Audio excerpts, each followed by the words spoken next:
Hello, everybody. Welcome to Game Over Ottawa. I'm Charlie, and I'm doing my first solo show of the season. We'll see how I do compared to Maud. Somehow she managed to get through her full, whatever it was, 30 plus minutes, more or less unwinded. So she's already in mid-season form. We'll see how many breaks for sips of water I need here. Big day for me because it's the first time this season I get to hit the button.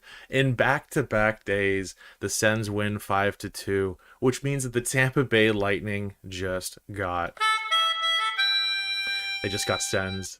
They got Sens really bad. All right, so off the top of the show, I'm just going to remind anyone who's watching for the first time that we're trying something a little bit different this season on Game Over. So I'll be spending the sort of the end of the show going through the chat, taking a look at what everyone has to say. Obviously, in the meantime, feel free to talk amongst yourselves, but if you have any questions or more importantly, opinions on the game and the team itself, throw those in the chat. Won't be able to look at them quite right away, but as the show goes on towards the end, we'll be looking through the chat and see what we are all thinking. I'm expecting mostly positives right now. That was a pretty good game. Second 5-2 win in as many days. We gotta love that. Granted, against a Tampa Bay Lightning that is more or less, I guess, kind of short-handed, you could put it. Obviously, Vasilevsky being out for the first couple of months, so they didn't even have their backup in net. They had their third-string guy making his first career start in the NHL, Matt Tompkins, who I have him pulled up here just to make sure that we know all the info we need. Seventh-round pick from the Chicago Blackhawks in the 2012 draft. First ever NHL game today. 29 years old. Great story. Unfortunately for him, and fortunately for me being a Sens fan, the Sens pulled out the win. Also, the Lightning were without Stamkos, so you have a guy in net starting his first ever NHL game, and Stamkos is missing. You have to take advantage, and luckily they did. Just throwing, based on the shot count, you can kind of tell they just kind of threw everything at the net that they possibly could, and it worked out. Luckily for the team, and well, yeah. Where to even start with this one? I don't really want to talk about the game itself as much as just as a few players I want to focus on. I do have notes. I'm pretty good at my job so far. First thing, I kind of want to start with really the only real negative I have to talk about through this game, which is the unfortunately it's the Chabot Chychrun pairing. They were on the ice for both goals against. And both goals against just really poor reads, just bad misplays, a couple defensive breakdowns. The first goal of the game, they had a really good. It pointed it out on the broadcast today on TSN, pointing out how because Chabot and Chychrun are both lefties, one's playing on their offside, that being Chabot. There's just way too much space between the two of them defending on that rush, where I believe that was Cirelli who scored Cirelli.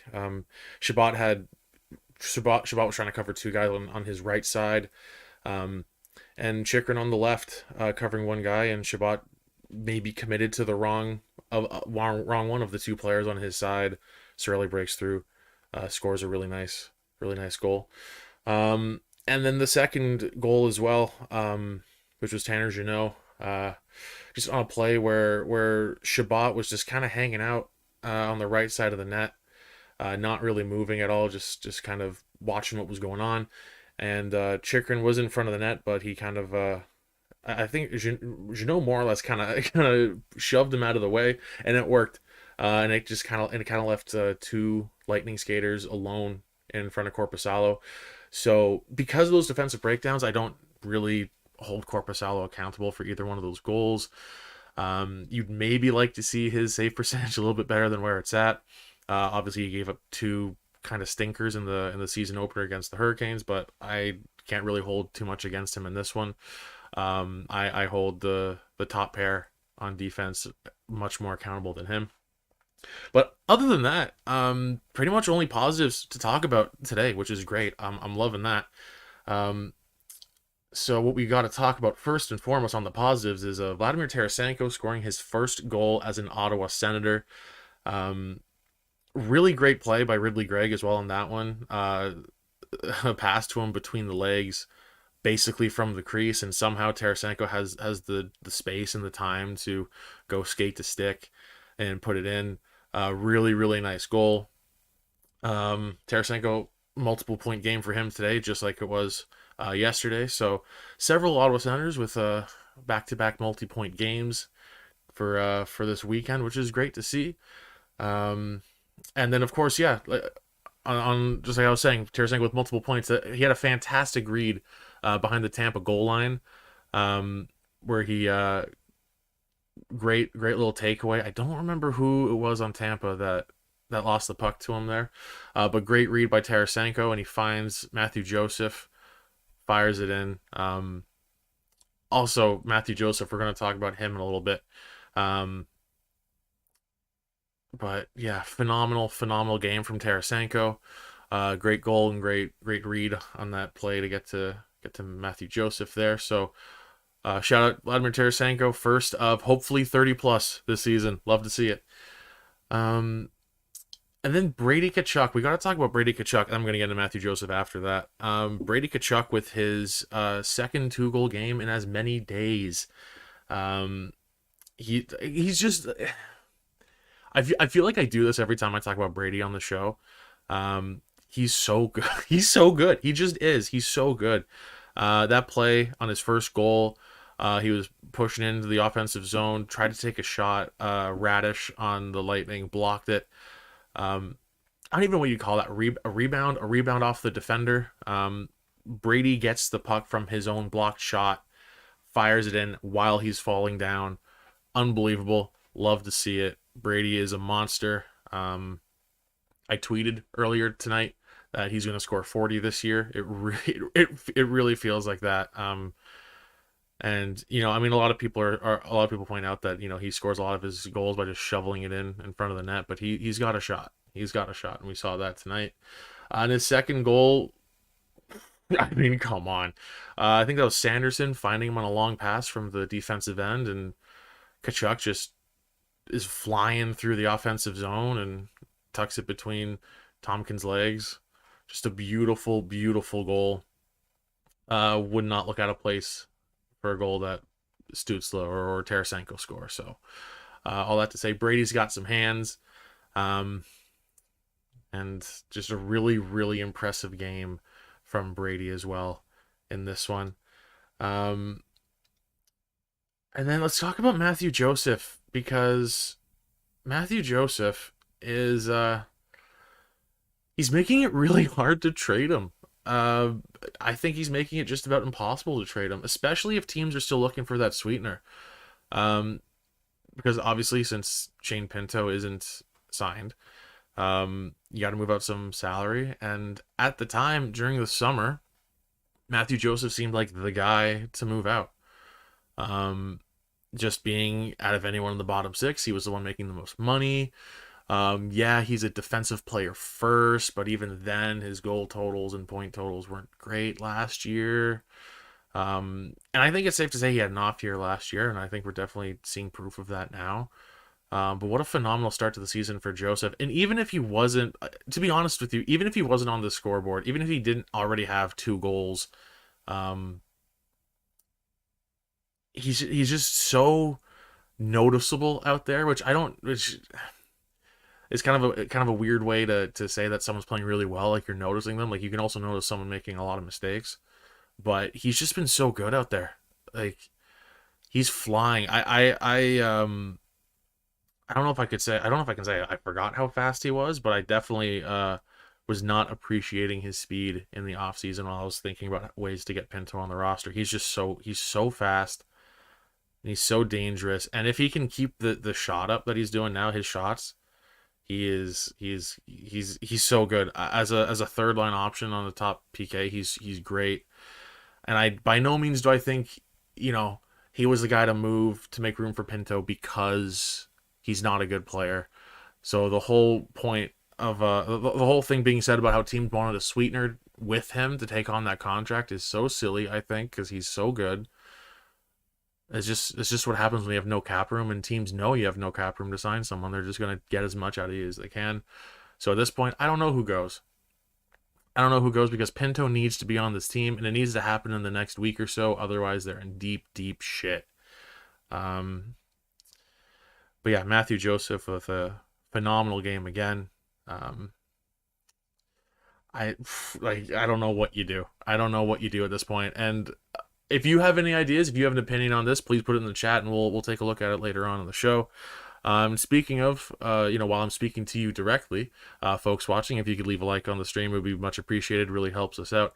And if you know any hockey fans who are bored because their favorite team didn't play tonight, bring them on over here, and they can make fun of me for being a Sens fan or something like that, something productive like that. Um, Finally, as far as like players I want to highlight from this game, last is Timmy. Last is Timmy Stütz. Um, some good and some bad with Timmy. So I'm trying to find the right way to say this all so I'm somewhat eloquent about it. So Stützle is starting to be a lot more vocal with officials. Um, Whether he's called for penalties he doesn't agree with, or there was a non-call. He thought he probably should have drawn a penalty if it doesn't happen. He's a lot more comfortable now, and he's being a lot more vocal with the officials, giving them a really hard time, which usually is not helpful in most situations. And unfortunately, it seems to be backfiring on him as well. Like, I don't think he's necessarily whining too much. But at one point this game, like a ref was barking right back at him, which that's usually not a very good sign. When the ref is throwing it right at you like that, that's not a good look. Um,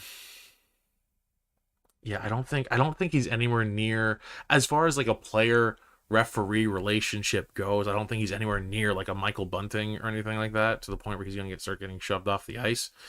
But it's just not great. As an example, in the home opener yesterday, there was a play where he was, I mean, biased Sens fan opinion aside, I think he was pretty clearly tripped in the corner in the offensive zone on that in that game. No call. Later that shift, he's called for probably the softest cross-checking penalty I've ever seen in my life. And a cross-check's a cross-check, but like tripping is tripping. So if you're not going to call one, don't call the other or something. I don't know. Anyway, either way, it just kind of looks like um it's just one of those examples of maybe he's whining enough that the soft calls are just going to keep going against him as often as the refs possibly can do it. Not to say they're necessarily going out, and not necessarily there's like a huge conspiracy against Tim Stützle from the referees, but it's just a rough start for him. And then yeah, and tonight as another example, he was called for roughing when he got his hands up and on a hit, and granted, it probably was a penalty. Like, let's be real. Um, it definitely was interference. I'm seeing a lot of replays where you're just kind of seeing the Tampa skater come in off screen, and Stützle just like runs into him. He did have the puck until like the moment he came on screen. So timing wise, that was just Stützle finishing his check, but he did get his hands up. And you can't get your hands up in a dude's face like that when you're hitting him. It's going to be called roughing, which is exactly what happened. But you can just tell that he's getting frustrated with the lack of calls against him, to the point where he's starting to retaliate and do some really stupid shit that's really easy to call on him. So I just wanted to talk about Timmy a little bit on that note. Um,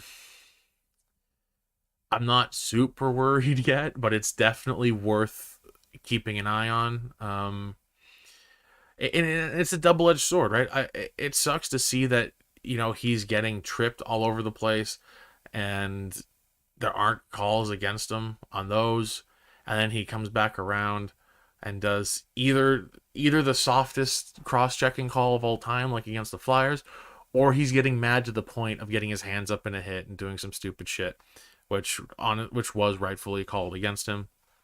So yeah, Stützle, He did get the empty netter though, like that for my fantasy team. Um, um, yeah, I just wanted to touch on that a little bit.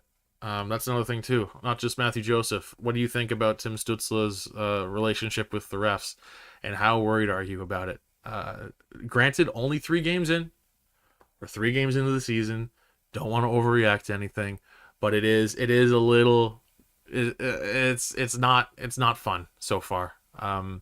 That part of his game, where the refs seem to hate him, and really, other than that, I mean, not a whole lot to analyze with this game. I think majority of the team looked really good. Couple of softies on Corpusalo, but he had no help on those two goals from Tampa.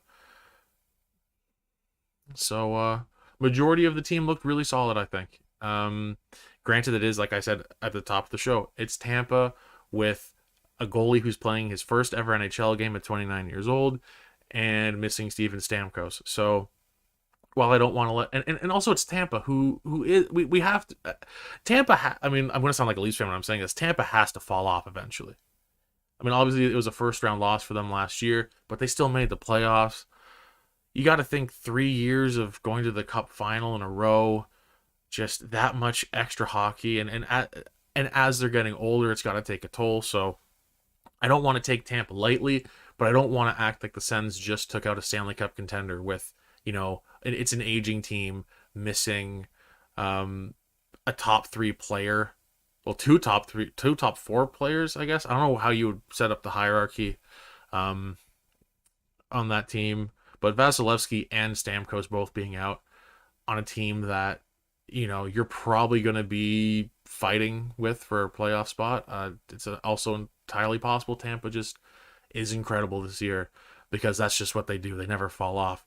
Um, it's not to sound dramatic in Game 3, but it's a must-win game. It's a game against a divisional rival who is missing 2 of their most important players. You got to come away with the win if you want to be a playoff team. And it's really nice to see that we can look at this and be happy as Sens fans. And I knew there is an asterisk, obviously missing Vasilevsky and Stamkos, but despite that, this 5-2 win does still feel a little bit more of an accomplishment than the 5-2 win on Philly yesterday. So Sens have that going for them anyway. But we'll see how it all goes. And they do have a very long homestand here. 5 straight games at home, so 3 more games at home. The next 3 being against the Caps, Red Wings, and Sabres, I believe. Caps and Red Wings probably both missed the playoffs.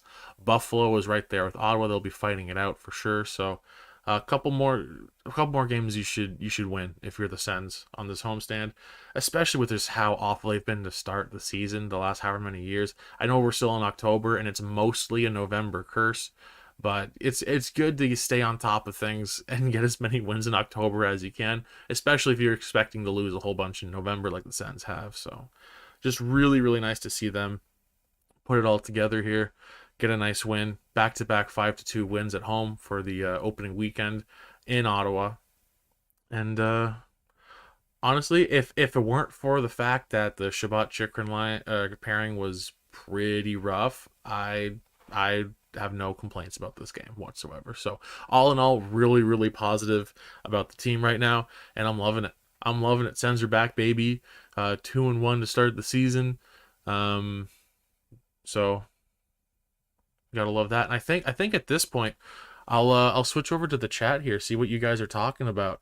So at this point, obviously I'll be catching up on a few things that have already been posted. But if you have any comments, questions, whatever, throw them in the chat now, because for the next 10-ish minutes, I'll be just bouncing off you guys, see what's going on. And if you're listening to this after the fact on Spotify or wherever you like to get your SDPN podcasts, swing by on YouTube if you can after game one time while it's live. You get to talk back and forth, talk with other hockey fans watching the show, and it's just overall a great time. So here we go. This is the fun part where I gotta fill time as I'm going through this here. Graham in the chat says Brady Tkachuk 164 goal pace. I agree. That's probably pretty likely. Um, oh no, that's true. 4 goals in 3 games, not 4 goals in 2 games. Graham, you got to work on that. Got to work on that math. But I'm sticking with it. He's scoring 40 this year. He just looks like God. He means it this year. Like he is so serious this year, and I love to see it.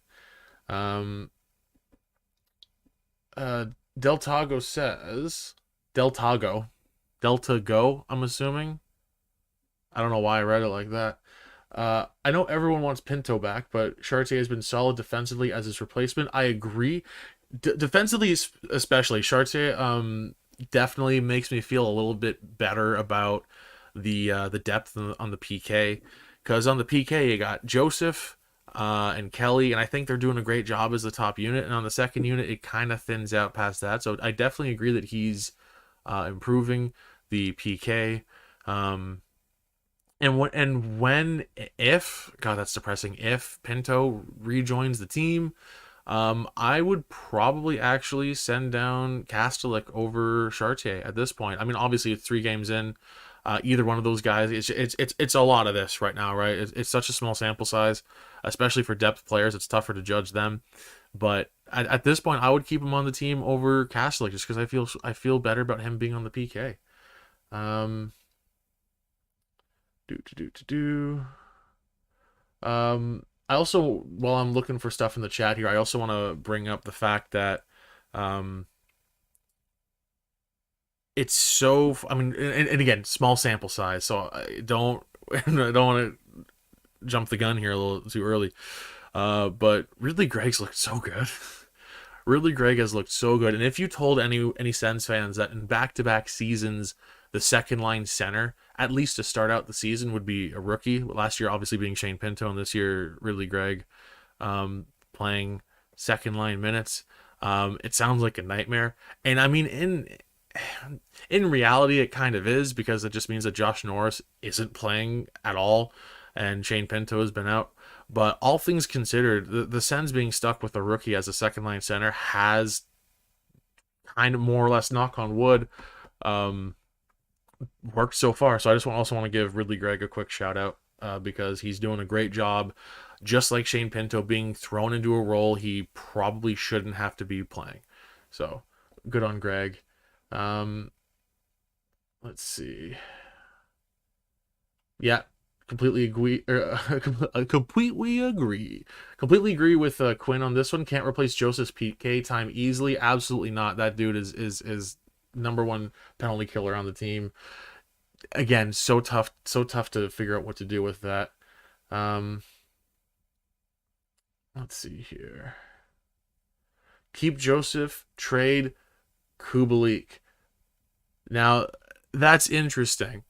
And if you do that, so you say you trade Kubalik's $2.5 million cap hit, you send that out. Then you sign Pinto to what? Um, at this point, I feel like Pinto's probably mad enough that he's like, give me the full 2.5. There was a point where it was probably going to be like maybe in the low two, something like that. Especially, and also the problem is now, as the season goes on, his cap hit is going to be higher the further into the season he signs, right? So say he signs for whatever 2.2, 2.3, the longer it takes, the closer to the full 2.5 that you would get from sending out Kubalik is going to be taken up by that Pinto contract. And the other issue with that is that still leaves the team with no wiggle room as far as sending guys down, bringing them up. They're going to be running with a 20-man roster still, and probably still not have enough cap space to. Ideally, they'd have enough cap space to maybe bring up some of the better under $1 million contracts from Belleville, while sending down a couple league min guys. Like, I'd love to see Yarventi get a longer look, say on the third line wing or something like that. But even then, you move Kubalik, you sign Pinto, it really doesn't leave a whole lot of room for extending that roster. So all in all, no matter what the scenario is, the Sens are playing with a very small roster for the remainder of the season, and hopefully that $5 million coming off of retained salaries and buyouts is going to be the biggest factor in giving them a little bit more flexibility next season. Um,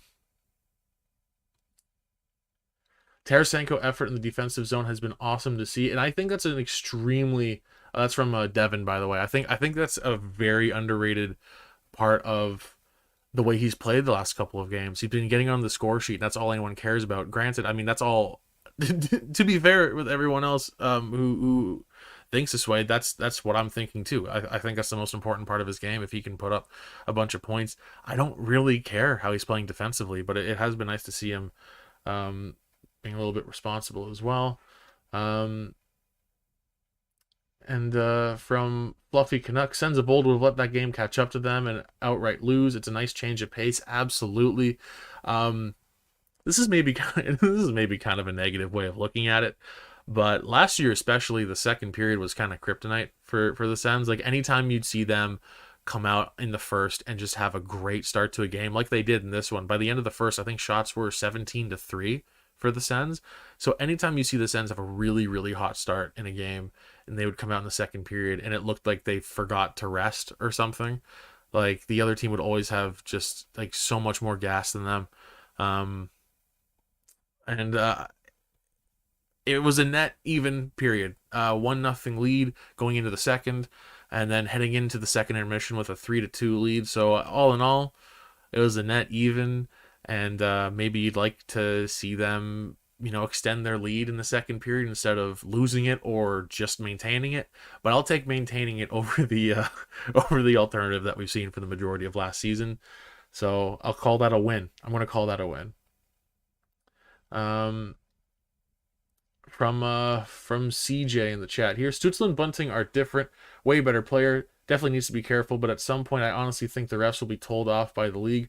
We'll see. I have no idea how much feedback refs get from the league in a lay off this player kind of sense. We'll just have to see what happens. Completely agree, different types of players. But and like I said, I don't think it's anywhere close to being as bad as Michael Bunting's relationship with referees, but it's kind of heading in the direction of it is heading in the direction of being something worth watching for and actually being a problem. It's kind of heading in that direction, so I'm a little bit iffy. From Rick, would anyone trade Batherson? So the thing with Batherson is there's two ways to look at Batherson because it's very possible, obviously, with the World Junior Team investigation going on, it's possible he's part of that group. Obviously, he was on that team, so who's to say what happened there with him? So I don't know if any GMs around the league are going to want to take on a potential risk like that. And at the same time, too, if you're the Sens, if he can put it together defensively, which he wasn't able to last year, but also we have to remember that he was dealing with a, I think it was an ankle injury, lingering ankle injury for a lot of last year. And he's looked like a completely different player when he's healthy. And he's on a really good contract. He's got a great cap hit for the next few years. And I mean, last year was an off year where he put up 60 plus points. I said it in a piece I wrote for Inside the Rink, sort of previewing the Sens season this year, where I said it wouldn't surprise me if Drake Batherson ever puts up 70, even 80 points. If he can stay healthy and gel well with his line mates, I think it's possible that he could do that. So trading Batherson is an interesting idea. I don't love the idea of shipping out that contract because the value is so good if he can hold it together even just like all okay defensively. And then the other side of that is who knows if GMs are even going to want to take on the potential risk of anything about the player not being able to play in the future. And then from Devin here, how have you found Tarasenko away from the puck? In my opinion, he's had great effort, and it was cool to see DJ Smith put him out there to defend the lead. Yes, I will say I'm a big fan of top lines. I guess it's weird in this case because Tarasenko is still technically on the third line if you want to look at it that way. Like hold on, sorry. Let me look at the ice time real quick. I don't want to get into full ice time discourse here, but among forwards, let's see here. So he played 50 and 49, which is 3, 4, 5, sixth. So maybe lineup wise, he's third line, but he's getting top six forward minutes, which is great to see. Um, and yeah, it's great to see, a coach who's willing to put in the top play. Actually, I don't know. Is that a weird thing to say? It's weird to see a coach put their top players out to defend the lead. Is it just in Ottawa where, like, for years, no, regardless of management, regardless of the coach, I still think back to when the Sens are defending a 1-goal lead, so they put out Smith, Condra, Greening. You know what I mean? Like it feels like that's just been like, put your gritty guys out to save a lead, and it just usually doesn't work out. So I completely agree with you. I love seeing Tarasenko. I love seeing a coach throw the skilled guys out there to defend the lead. Really love to see that, and I hope that continues. From Andrew, would you change anything in the top four or leave it as is for a few more games to see how it plays out? I wouldn't leave it exactly as is. I'd love to see them try a couple different things. The less drastic of which would be just switching Chychrun to the right side. Keep Chabot on the left and switch Chychrun to the right. I think someone brought up in chat. If you're watching this episode as well, let me know if it was you so I can credit you with this idea. But someone said in the chat during Mod's episode yesterday that they wanted to see Chychrun on the right side more than anything just to take full advantage of his absolute fucking cannon of a shot. But also, Chabot's just been completely out of the loop, especially this game. Both goals against there with him out on the ice, he's just not playing his position well. And I don't know if putting Chychrun on his offside is going to be any better than that. If nothing else, you get Chychrun's shot being on the right.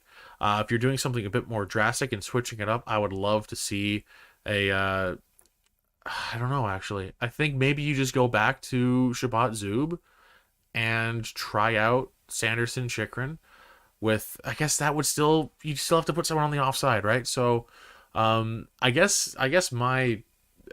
not fix exactly, but my idea of a step towards a fix is Chychrun plays the right, whether it's with Chabot or Sanderson. So see how that goes. But also, Chabot's playing his offside. It might take him a few games to get used to it. So I don't know. Do you need to shake up the top four after back-to-back 5-2 wins? Maybe an overcorrection, but worth thinking about, I think. Let's see. From Rick in the chat, I wonder if you should put Zub back with Chabot. There you go. So yeah, it's so. Who knows? Maybe give Chabot Chychrun a couple more games just to see if they can shake out any uncertainty with positioning and stuff like that. But also, the Sens' defensive positioning as a whole is pretty rough under the current coaching staff. So I don't know if it's actually going to improve, but we'll have to see. I'll do a couple more, then we're going to call it a night. Let's see here from Danielle and Shannon. Pinto is worth 3 easily. On a long-term deal, absolutely. I think I think they're just going to try and sign him to whatever the lowest number he'll take for 1 year is, and then reassess in the summer when they suddenly have $5 million open and more cap space for from the retained salary and buyouts this year. And let's be real, Tarasenko's this is probably his 1 year in Ottawa. If he does really, really well, he's going to need a raise. I don't know where that money comes from. And if he doesn't do well at all, then they're probably just going to let him go. So I would say there's going to be $5 million in cap space from the players who aren't playing, and an additional $5 million in cap space from the Tarasenko contract, because I just don't, unless there's like a major move made, which I don't hold your breath for that, because the Sens can't even make a minor move to accommodate Pinto. I think next summer, if Pinto can suit up for 70 games, if he can repeat last season, I think that's where you get his like 3 point something for maybe 3 years or something that takes him to his last RFA year maybe. But completely agree. I think he is worth 3 on a longer deal. Let's see here. From Michael, getting Tarasenko for $5 million was a questionable move. Agreed. Just a little short-sighted, both in the way that the contract is structured, just being 1 year, and signing that meaning you can't sign Pinto, and not making a follow-up move to deal with it. So completely agree there. Let's see here. From CJ, my point is more the difference between grinder star and superstar. It looks bad when someone who's elite is getting screwed. Sure, yeah. From Danny, I would love to see. I just lost it. I would love to see a Sandy Chick top pair. Sanderson and Chychrun would be really cool to see. Like I said, it seems, and that's the thing. Like I said maybe put Chabot back with Zub, or you do Sanderson Chychrun, and that's exactly what you guys are saying in the chat. We're on the same page. I love to see it. Let's see here. Pretty much, we're all just agreeing on the defense. I love to see it. And yeah, also from Danny, it seems Sanderson can play with anyone. Really agreed. If he can look good with Hamonic, he can look good with anybody. Let's see here. And I think we'll pretty much end it with Jack here in the chat. While the dump and chase, we are a cap team. Skate the puck in. That's a really, really interesting point, and I think I agree with you. The Sens seem to be a little bit muddy in the neutral zone. So I don't know. When you have a guy like Tim Stützle on the team, you kind of just want to always be just trying to play a really offensive game and just carry the puck in and make a pass. But there have been enough sloppy plays in the neutral zone that part of me is just kind of like, just dump the puck and hope for the best. But no, you'd think with a skill level on this team that they'd be able to carry the puck in a little bit more consistently, if not more often, at least a little more consistently. But no, I completely agree with you there. I think with that, we're gonna call it a night. Yeah, big win, mostly positives. Doing my best to keep it positive. We're very, very early on in the season, so we're gonna stay positive as much as we can. Next up, who's next on Game Over? It's me again. The next Sens game is going to be Wednesday night at home against the Caps. That is October 18th. I'll be back on Game Over for that episode with two of my buddies, my buddy Sam and my buddy Matt, who, if you're a regular Game Over watcher / listener, you've seen them both on the show many times. In fact, you've seen them on the show together with me last year, following the Sens Blue Jackets game. That was Chychrun's first game at home. The three of us were on the show, and it was a long one. It was really, really long. They're both very funny people, really entertaining. So be sure to check in and watch Game Over, and if you can, live. They're really fun with a live chat. So we'll have Sam, who's a Caps fan, and Matt, who is a Sens fan, on Game Over Ottawa for the Sens Caps game on Wednesday. And it's going to be just a fun old time. It's going to be a mess. I'm going to be completely honest with all of you. It's going to be a mess. It's going to be Maud has a tough enough time keeping me focused when the two of us are on a show together.